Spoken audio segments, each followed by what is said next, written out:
Jadi waktu kita jadi pengusaha, kita mau nggak mau harus bergaul dengan politik.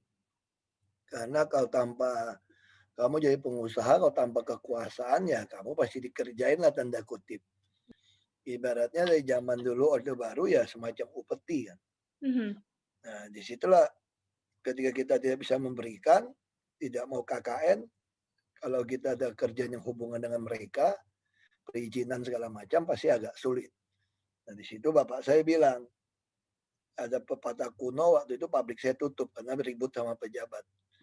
Bapak saya bilang orang miskin tuh jangan lawan orang kaya karena nggak menang lah. Nah, tapi orang kaya juga jangan nantang pejabat karena kamu akan bangkrut kalau nantang pejabat. Nah, di situ bapak saya bilang kalau sementara orang miskin begitu banyak, bapak saya bilang orang miskin tuh selalu ada sama kita. Iya. Orang butuhkan pertolongan pasti selalu ada sama kita. Nah, kita kalau mau jadi kaya menolong orang miskin, itu ada pepatah kuno bilang begini, 1.000 orang kaya tidak mampu menolong 1.000 keluarga kaya tidak mampu menolong satu keluarga miskin.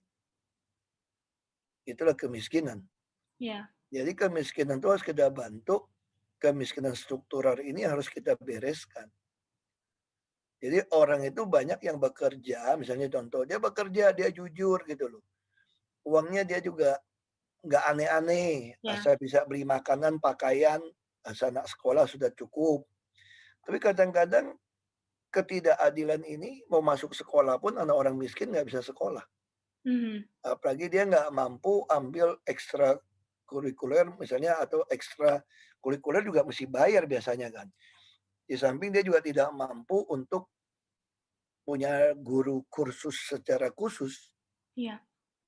Nah tentu secara persaingan jadi tidak rata kan. Bagaimana anak orang miskin dari di kandungan ibunya sejak balita, dari hamil ibunya sudah tidak punya gizi yang baik.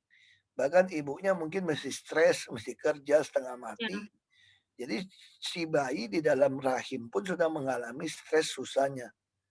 Nah ini adalah kemiskinan struktural yang terjadi ketika orang sakit apalagi. Ketika kakek neneknya yang miskin, yang nggak punya asuransi, yang nggak punya simpanan uang waktu bekerja, waktu muda. Tentu si kakek nenek ini waktu sakit merampok biaya hidup anak cucu cicitnya sebetulnya. Karena waktu ngobatin gimana? Nah, lalu bagaimana untuk bisa menolong orang miskin, menolong orang yang membutuhkan pertolongan, the poor and the needy. Itu Iya. kalimat Inggris lebih gampang menjelaskannya, the poor and the needy. Pengusaha kelas menengah pun adalah kaum the needy yang membutuhkan perlakuan yang adil sebetulnya. Mhm. Nah, disinilah peran politik. Tidak mungkin kita mau mengubah semua ini, mentransformasi semua ini tanpa kekuasaan. Dan untuk memperoleh kekuasaan itu mau tidak mau harus politik, Mmm. ada partai politik. Nah, disitulah yang saya berpikir satu pihak mau nolong orang the poor and the needy susah, saya pun punya masalah dengan oknum-oknum pejabat. Berarti satu-satu cara ya kata bapak saya kalau kamu mau ribut mau melawan mereka ya jadi pejabat.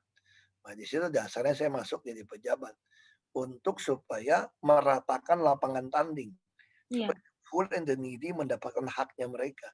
Supaya orang yang jujur, yang punya integritas, yang mau kerja keras, itu tidak miskin selamanya. Dan generasi berikutnya, turunannya pun mempunyai kesempatan pendidikan gizi yang baik.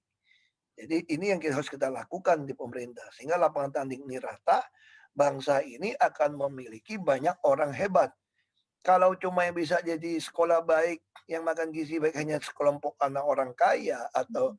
sekelompok anak oknum pejabat, anak orang kaya yang tidak peduli dengan sosial karena mungkin dia kaya karena dengan status quo, dengan kaya dengan berkolusi dengan pejabat yang korup, Mhm. bagaimana kita bisa mengharapkan anak-anaknya, cucu-cucunya mau berjuang untuk meratakan lapangan tanding. Karena yang kita lakukan ini, itu yang saya sampaikan waktu saya kampanye. Saya sedang berjuang supaya anak-anak orang miskin yang tidak punya pendidikan, tidak punya makanan yang baik, bisa melawan anak-anak saya sebetulnya. Nah, Mhm. tapi kalau jadi pejabat pemerintah itu kan kita disumpah untuk melakukan tugas panggilan kita. Mhm. Nah, itu fungsi pemerintah di situ bisa dilakukan. Mewujudkan kebenaran berdasarkan konstitusi, mewujudkan keadilan sosial bagi seluruh rakyat Indonesia, dan tentu dengan menegakkan pri kemanusiaan. Itu prinsip 3 yang harus dilakukan oleh pejabat. Saya kira itu yang dilakukan. Saya kira istilah mayoritas minoritas itu relatif ya. Oke. Jadi sebetulnya bagi saya itu bukan soal mayoritas minoritasnya, Iya. persoalannya adalah bagaimana kamu mampu berdiri untuk kebenaran, keadilan, dan pri kemanusiaan di tengah Iya. manusia-manusia yang pasti majemuk. Di seluruh dunia tuh gak ada namanya hal satu jenis, satu ras gitu loh. Iya. Nggak mungkin gitu loh. Jadi itu adalah politik yang menyebabkan hal itu terjadi. Mhm. Namanya kita butuh banyak orang-orang yang mau berdiri untuk kebenaran, keadilan, dan kejujuran menjadi pejabat di republik ini. Ya itu yang saya selalu pegang satu keyakinan Iya. bahwa masa depan untuk bangsa Indonesia ini sungguh ada dan harapan saya tidak akan sia-sia. Mhm. Itu yang saya pegang dan yang saya yakinin. Buktinya kita masih bisa Zoom. Oh, ya. Ya, nanti kenapa kamu nggak berpikir yang positif? Kamu bisa pakai AC kok, santai-santai, makan enak, Iya. masih Zoom kok. That's Iya, kenapa kamu bisa tiba-tiba jadi pesimis gitu loh. Justru kalau yang kita masih bisa Zoom, bisa AC ini terus kabur, mhm. ya mau jadi apa bangsa ini? Itu yang bapak saya bilang sama saya dulu. Dulu saya sempat mau pindah ke Kanada waktu itu. Iya. Karena saya kesel ya mau pindah ke Kanada, bapak saya bilang nggak boleh pindah. Saya bilang, kenapa pak? Ini udah nggak ada harapan lagi nih bangsa ini. Udah kayak gini. Bapak saya bilang, siapa bilang nggak ada harapan? Ya nggak ada harapan kalau yang model kamu, yang udah saya kasih pendidikan baik, Mhm. kasih makan gizi yang baik, badan yang baik semua, kenapa kamu kabur? Iya. Bapak saya cerita, waktu Belanda mau meninggalkan Indonesia tahun 50-an, 59 kalau nggak salah, bapak saya itu kerja sama Belanda. Waktu itu ada nasionalisasi semua perusahaan-perusahaan Belanda. Jadi pertambangan Iya. timah yang Belanda pun diambil dari pemerintah. Lalu si Belanda yang bapak saya jadi sopirnya dia, terus bapak saya jadi rerek tukang bayar. Si Belanda bilang gini sama bapak saya, kamu masih bujangan, lebih baik ikut saya ke Belanda. Masa depan bangsa kamu nggak ada. Jadi lebih baik kamu ikut saya ke Belanda, karena masa depan kamu bisa ada di Belanda.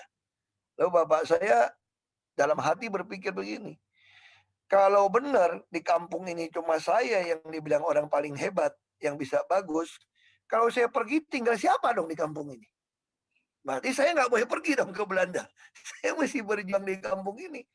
Nah, makanya waktu bapak saya nggak lulus SD, bapak saya mulai berpikir, kalau saya punya istri, punya anak, saya akan didik baik-baik untuk meneruskan perjuangan yang saya belum tentu bisa selesaikan. Iya. Nah, ini kan suatu keyakinan kan. Harapan yang kita percaya tidak akan sia-sia. Makanya dia taruh dalam hati saya dari kecil. Terus dilatih, dibentuk gitu.